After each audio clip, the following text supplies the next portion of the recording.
right, you know, with this whole Bernie Kerik thing, talking about the nanny problem and immigration stuff, our next guest talks about how if we don't revamp our immigration laws, we will all suffer in the long run. Michael Wildes is a former federal prosecutor. He's now mayor of Englewood, New Jersey, and he's an expert in immigration law. Michael, good morning. Welcome. Morning, Judge. Here. Morning, Steve. With respect to his nanny, what did Bernie Kerik do wrong? What should he have done in order to comply with the law? He was part of the national ambivalence, if you would, that we have for these wonderful people. There are 2 points of exposure a person has when they employ somebody who doesn't have the authority to work. First is with the IRS, the other one is with the immigration authorities. Simply put, a homeowner has to pay half of the Social Security. It represents 15% of the salary, 7.5% is the employer. And you have to inspect the papers and complete what's known as an I-9 document showing that the person has the authority to remain in the United States. From the first day of hire, you cannot keep that person in your employ or hand them a dollar, check or cash, without the authority. And of course it would be tough for Bernie Kerik to head up the immigration department if he had this nanny immigration problem. But we were talking the other day here in the building, and you said that you have spoken to senators' wives who they have employed, unbeknownst to the public, these very prominent people have employed illegal aliens, and some of the wives have said to you, well, I'll tell you what happens. It's quite remarkable.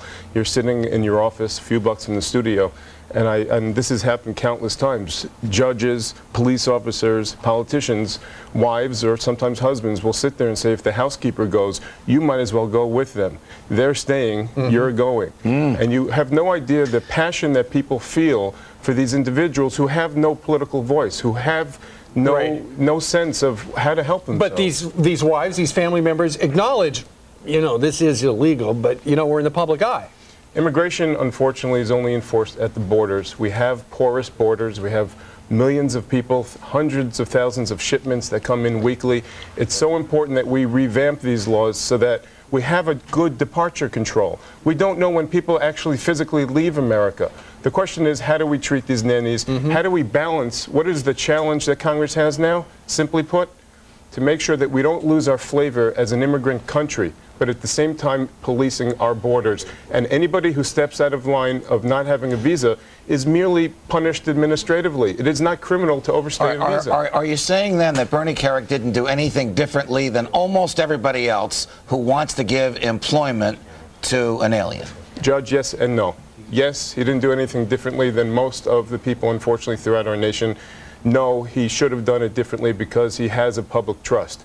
As I am a mayor of a city in New Jersey, it's very important that you keep that trust, that you obey the law. Certainly if you're going to be representing the government whose responsibility it is to enforce it.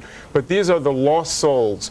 And the problem is that because our president, because our Congress has not risen to the level of an immigration vision or a revamping of this process so that we meet that challenge of being both an immigrant community but one that wants to police it and make sure nobody steps out of line legally, we will have these folks caught in the loop.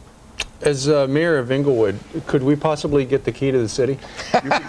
What would you do with it? Well, I'm wondering if I should give the key to the city. It looks like I just followed a horse and I'm coming before a monkey. So, is that because I'm a Democrat?